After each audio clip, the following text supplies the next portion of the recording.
Hello! In this video I will show you how to set up parental controls on INFINIX Zero 40. So you have to start by opening your settings application, and then you have to scroll down and click on Google.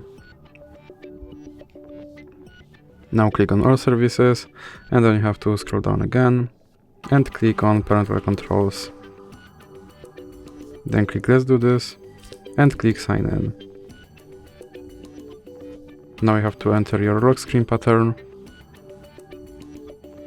and here you have to enter your email address.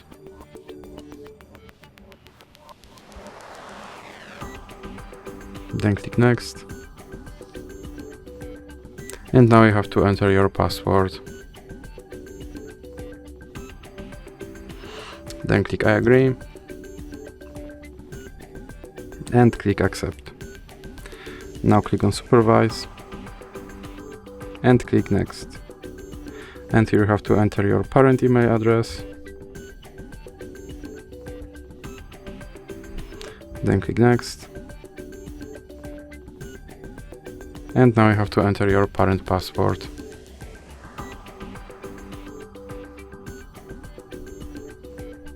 Now you have to scroll all the way down, and here you have to enter your child password again.